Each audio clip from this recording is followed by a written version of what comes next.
A man sits in his easy chair watching TV. His wife decides to go to bed. She kisses the top of his head as she mumbles goodnight and retires to their bedroom. In the morning, she finds that he never even came to bed. In his place, in the easy chair, is an outline of his body. He has burned completely to ashes, but the chair is only slightly singed, and one of his feet appears unscathed. Truth or fiction? Welcome to Truly Terrified, Paranormal versus Physics, where we talk about some really weird stuff and Joe the Scientist explains how it's not possible, or maybe it is. I'm Lynn and... I'm Joe. I grew up hearing stories of spontaneous human combustion, and it usually goes something like that scenario I just mentioned at the beginning of this episode. Have you heard about spontaneous combustion? Yeah, I remember seeing it like on the Sci-Fi Channel or something. Oh. I mean, not like super reputable kind of places. Oh, there's plenty of reputable news stories about it. So recently, Mr. Ballen, in his new podcast called Medical Mysteries, told a story much like that one I just said, only the guy who died lived alone and he was discovered by somebody who came over later, found that he had burned up. He mentioned in that episode, Mr. Ballen mentioned in that episode, a resource that purported to explain how it happens scientifically. I immediately looked that up.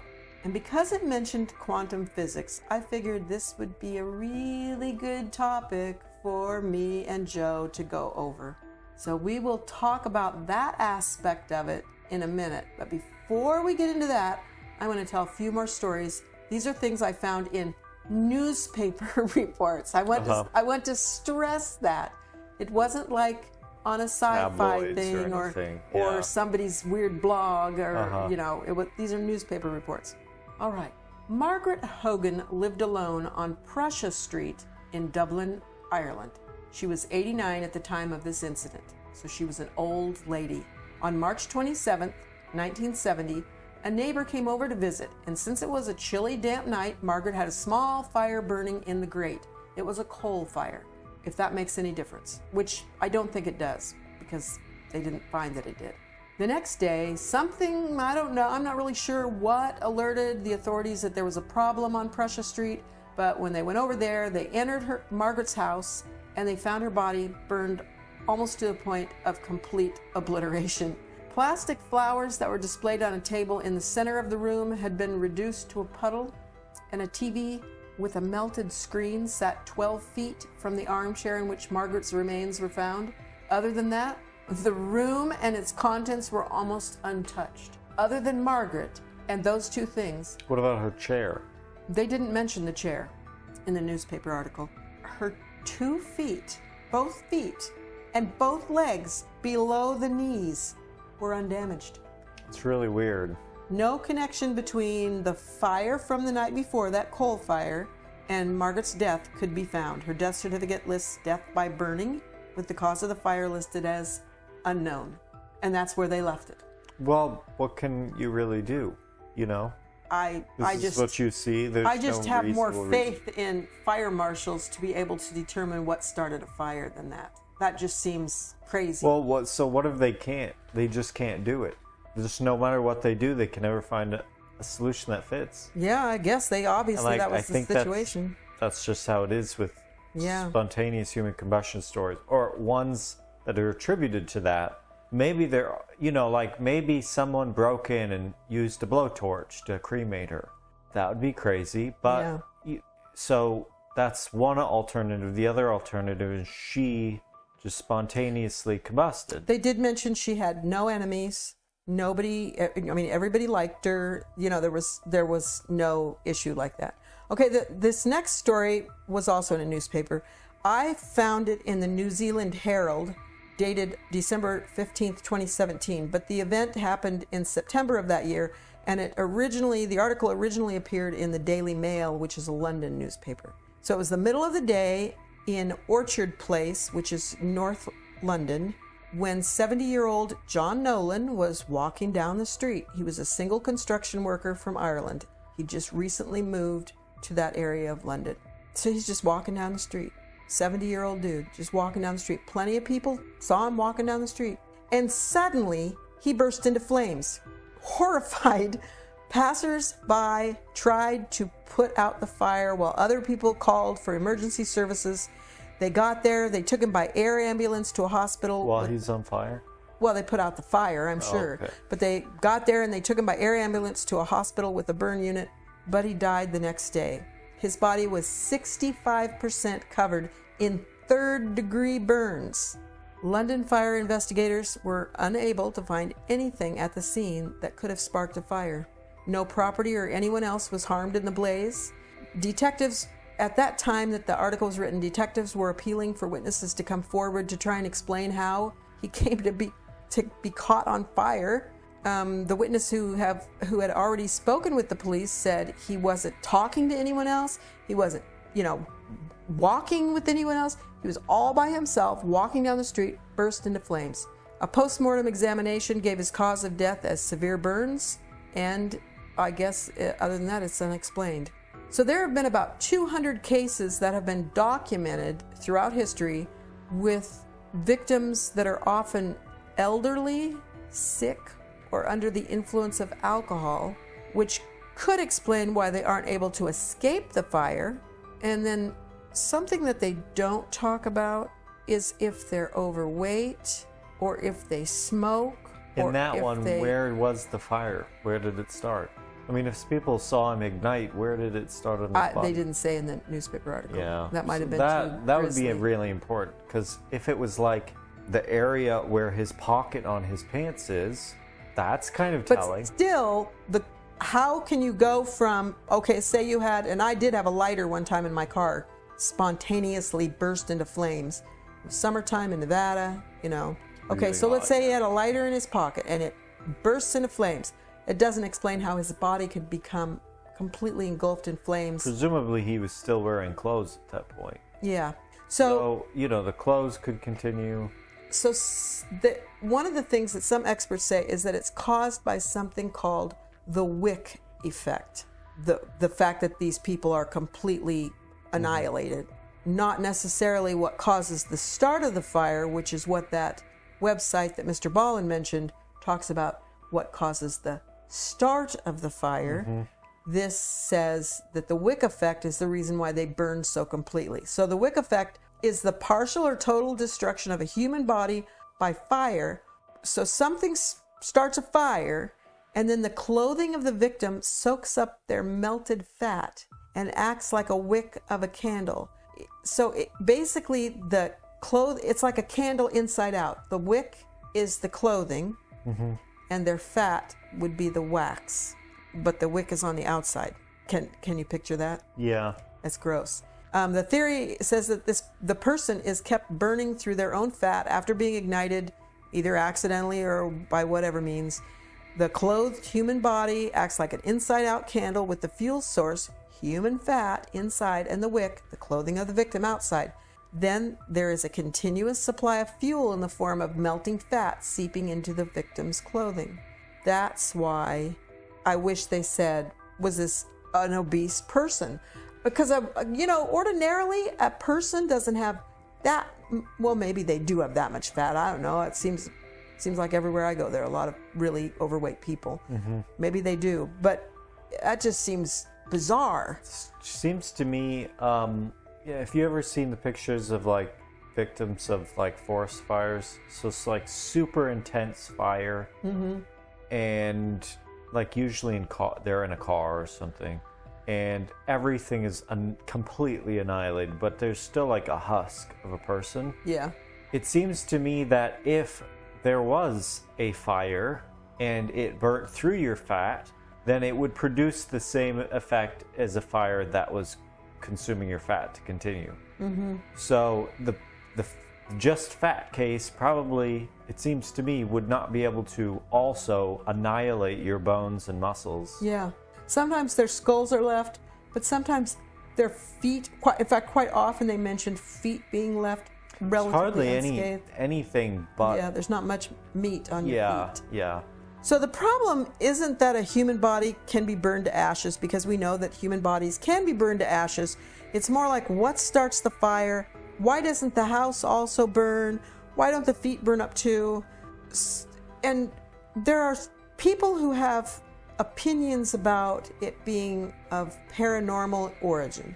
They believe that it's something from another realm that causes this fire, whether it's punishment or an evil spirit starting a fire.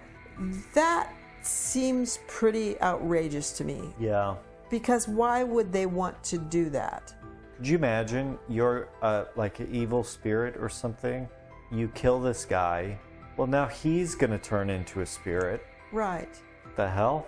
Also, it kind of puts a like a mark on the idea that, oh, spirits can't hurt you. They're just floating around. They're, one just produces a tremendous amount of energy and annihilates your body in a fiery explosion. So there are things that have happened and that continue to happen in our society, much less than 200 documented cases where people were terribly injured or killed, and experts looked into it to try and figure out exactly what happened. So I don't really understand why there's not more verified information about what causes this. What are the details that would cause somebody to burn up so completely? I think I can't remember whether it was in the last episode or whether it was just a conversation we had, a retort, which is where, I think they call it a retort, maybe they call it something else, where they burn a body in a crematorium. Mm-hmm. Is that the right word? Crematorium. Crematorium, yeah. Yeah. So when they burn the body, they have to get it up to some tremendously high temperature. Mm-hmm. Maybe it was while we were watching that TV show where he had the cameras in the crematorium. Oh, yeah. So it takes a lot of high temperature for a period of time to reduce a human body to ash. We know you can reduce a human body to ash, but we're not talking about just burning fat. This is an intensely hot fire that has to burn fast, flash, just consuming them. That seems pretty wild. So when I looked at the article that Mr. Ballen mentioned, or the website that Mr. Ballen mentioned, it to me, because, I don't know physics, I don't know a lot about math, looking at it, it just seemed like, well, that, maybe that's real. I don't know. Mm-hmm. But you looked at it and you laughed. So it's just, there's kind of this thing where people use, it is pseudoscience or pseudo theory, I guess, because it's not really science to model a phenomena with math and concepts from physics. Mm-hmm. That's not science. In the broader sense, it's science. So in the broad sense, it's pseudoscience, but it's like pseudo theory. So on that website, he said that there were things that happen at the quantum level, I think he said, that spark or can spark a flash fire. Is that what he was saying? From what I got out of it, his idea obviously was, okay, some exotic phenomena, non-standard phenomena is causing the fire, which seems okay, reasonable, we don't know, so you look at more exotic phenomena. But he didn't want to go clearly like full woo, so it's not like astral energy vortexes coming in and melting your body. It's subatomic particles. Mm. So for some reason he thought, okay, it's a good idea to propose there's a new type of subatomic particle and then fit the energy released from that particle into how much it takes to burn up a body. So, okay, I guess it kind of makes sense, like you are going to fit, like you think, oh, there's a subatomic particle, so it's going to release this much energy, so it's, okay. The thing about particle physics is it all fits together really neatly. It's what's called the standard model in particle physics, and it's like a gold standard theory because everything just intermeshes really well. It's not complete, but it all just really works. Mm-hmm.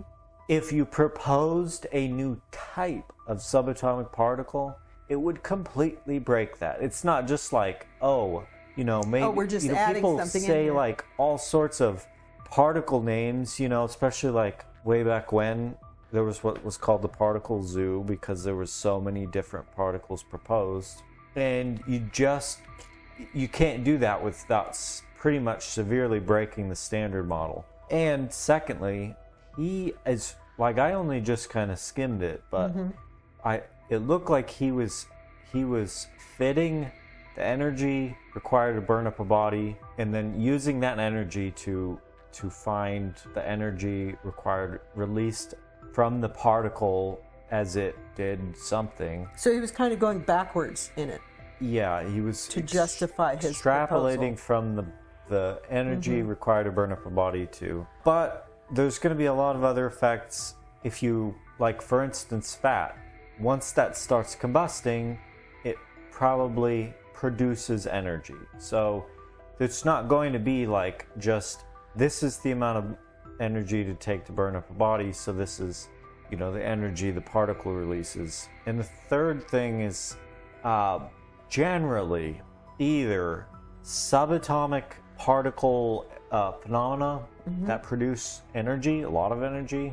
Either it's way too small of a scale to register for people, or it's way more on the scale of like, it's like macroscopic energy that we can see is like this range, and that's like a couple orders of magnitude. It's either like on the electron volts order of magnitude, which is way small, or it's like nuclear bomb. So if a subatomic particle is being annihilated and we can see it, it's probably like on the order of a fusion bomb, and it has completely annihilated the entire country, Can you think of any physics that could explain why a human body would spontaneously combust? Well, so there has to be some sort of chain reaction, I think, and obviously something that initiates it, like a spark.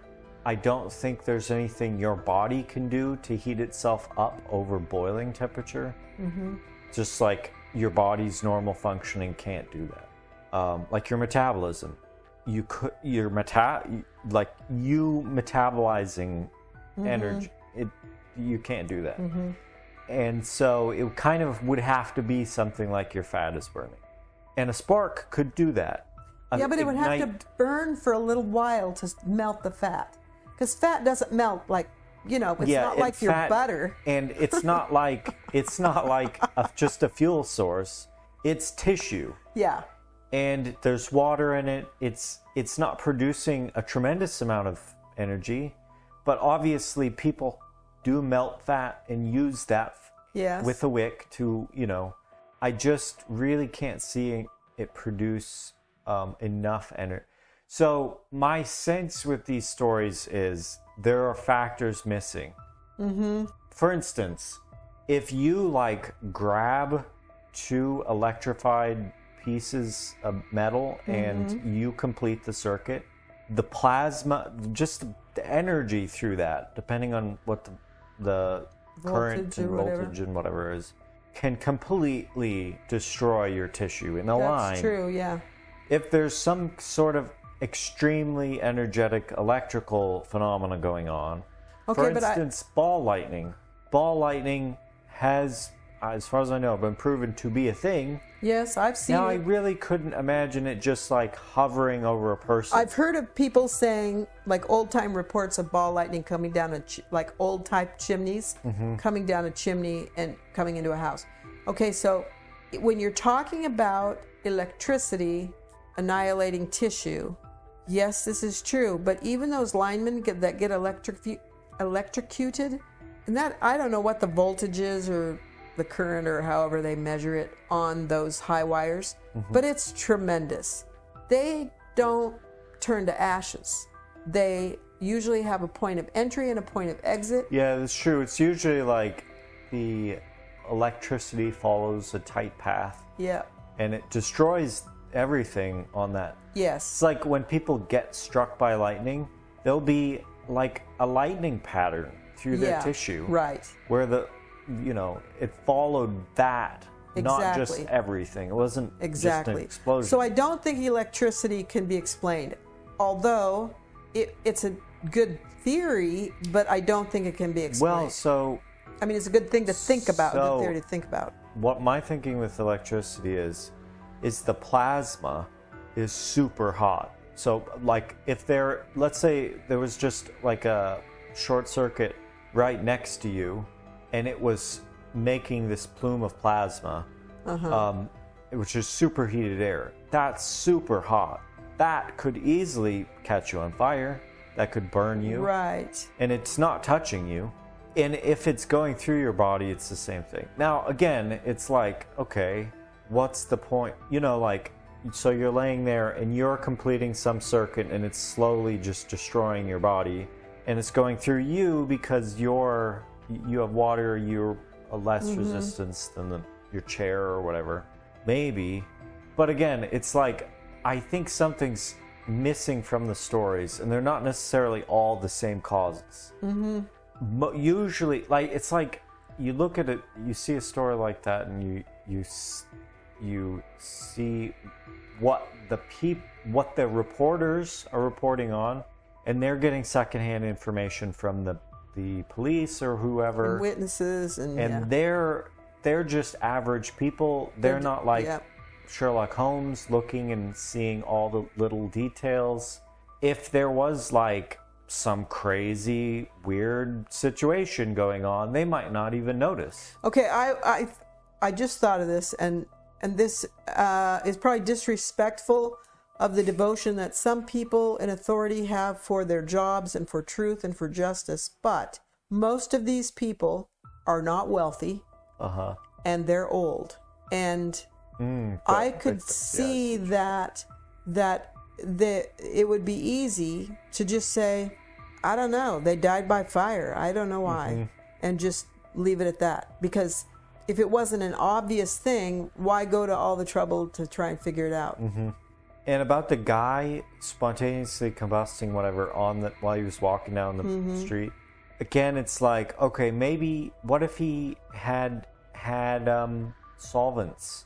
That's true. He was a construction worker. Yeah, or maybe he had been drinking alcohol and it spilled down the front of his... And if people drink a lot of alcohol, it's actually coming out of their pores. So... maybe all these people are alcoholics. Yeah, so... and then when there's a spark or something, all of that burns up. So he has third-degree burns, all of his clothes gone, the alcohol is combusted. Yeah. And then what? He's gonna... if he's still alive, did he live? No, he died. Dead man tells no tales, so... yeah. Yeah, and that's why it was really frustrating to read these articles, and that there was so much information that was not being told. Yeah. Now, I could have told hours worth of... I could have just gone on and on about these different stories I read. Some of them were compiled. Somebody else compiled them from wherever they found them, newspaper articles or whatever. And some of them I read actually on the newspaper websites. But none of them, even when I felt like, well, they're giving as much information as they can. The truth is that they didn't, because they didn't tell, was this an obese person? Did this person, were they an alcoholic? Did they smoke? What kind of house did they live in? Was there anybody else home? Did they have diabetes? Maybe neuropathy could explain why they didn't wake up right away. Yeah. Maybe they were in diabetic coma, and that can explain why they didn't wake up right away. There are lots of other things that I wish that they would explain, because, well, part of it is just morbid curiosity, but also because if there's a reason you can identify, then you can avoid it happening.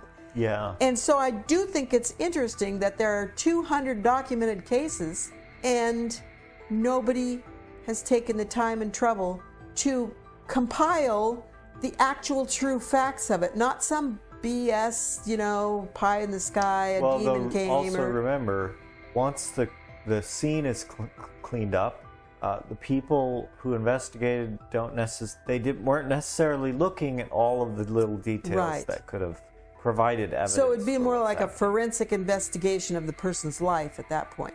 Because, the fire marshal comes in and he says there's no accelerant on this chair. Mm-hmm.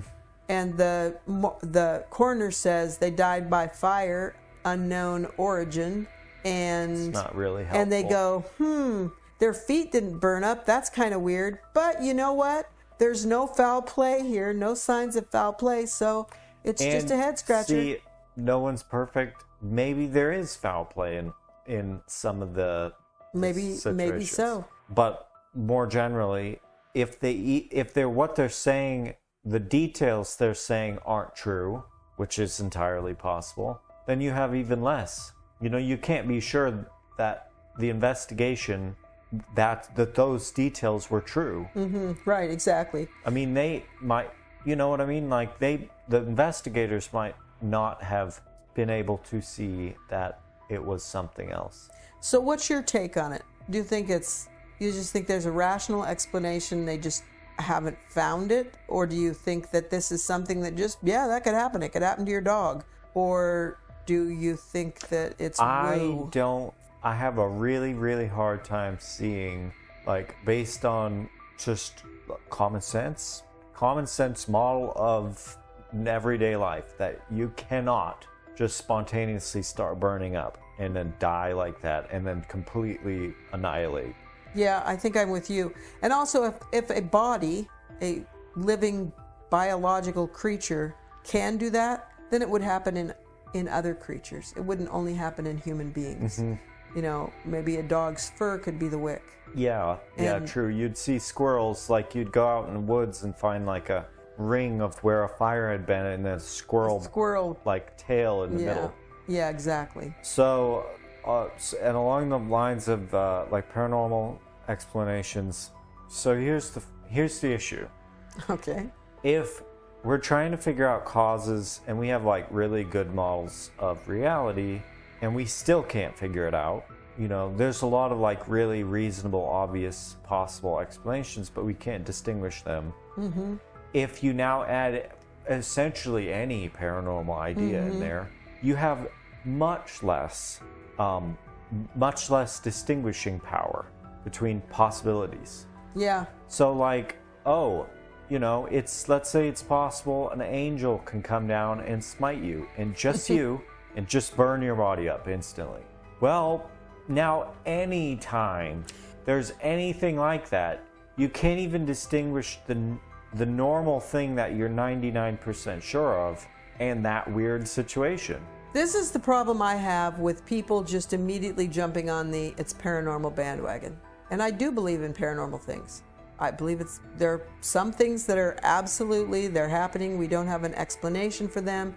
But before you get to that point to say, I don't have an explanation, maybe it's spirits or whatever, you have to exhaust all rational, known, possible causes or explanations.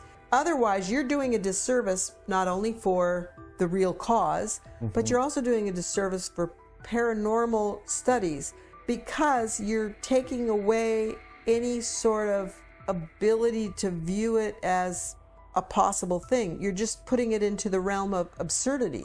It's just absurdity, because to just jump on that immediately, must be a ghost, must be an angel come to smote you or smite you or whatever. It would be like if you said, okay, it's obvious, it's pyromaniacs. All of the cases, it's just pyromaniacs. Just sneaking in and burning up old people as they watch and that TV. does not help at all. Nope. Because even within the realm of, yes, it is completely possible a pyromaniac can slip in your house and burn you up. It still doesn't really work very well. No. It's like, okay, there are aliens, and once they're done probing you, sometimes they just burn you up. And that still, it's like, that doesn't help very much, because now you have to explain all of these other details, even within the realm where that makes sense. Yeah. This is one reason why I think that energy should be put into trying to figure out what really goes on in these cases.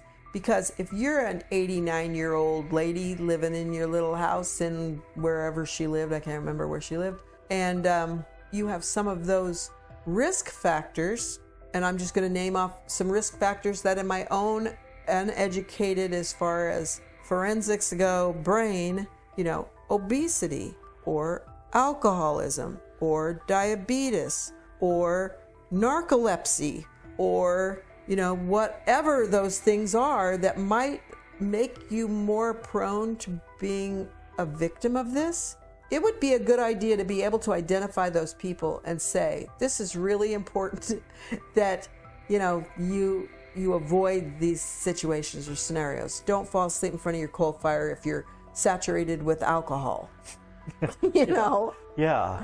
Or if you're a carpenter and you just had 3 pints of beer and you've got a lighter in your pocket that's faulty and you're scraping your hard nail boots along the sidewalk.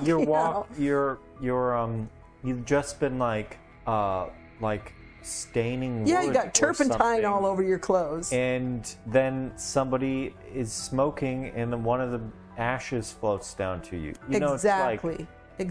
And the fact that they cannot or did not or will not share or look into those things, that bothers me a lot. And it bothers me a lot that there are a huge number of the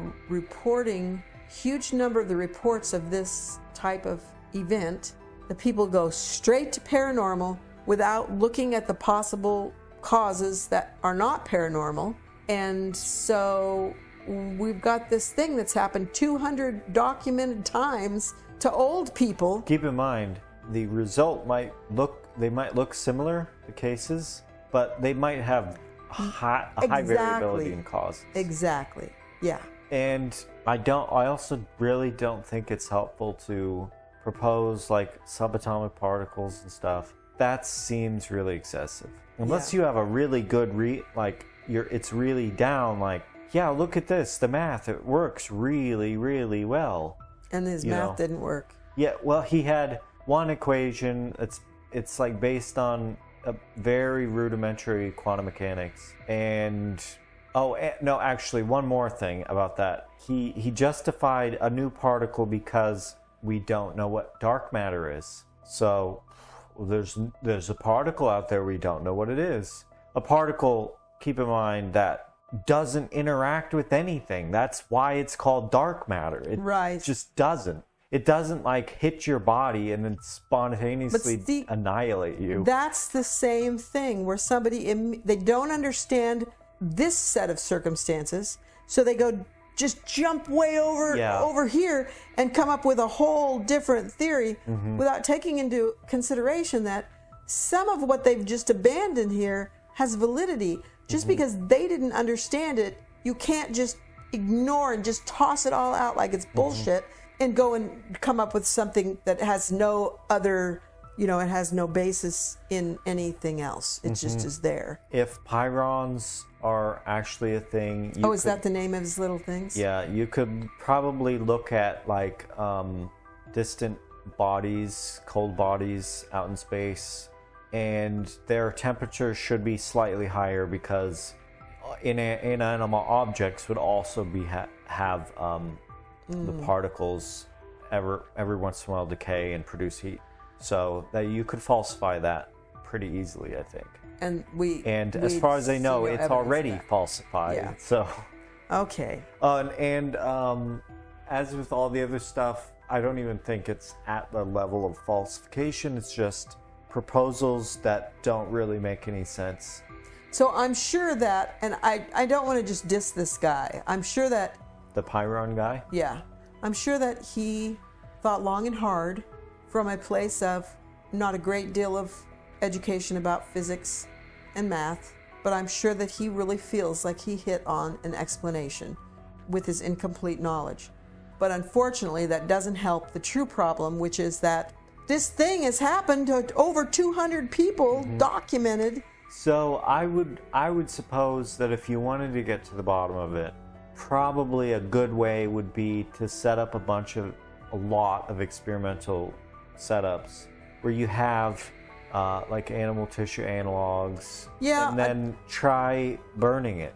Well, first off, I think that you would have to go and find the documented cases and start make a spreadsheet of all the things, the details, and see what they have in common. Yeah.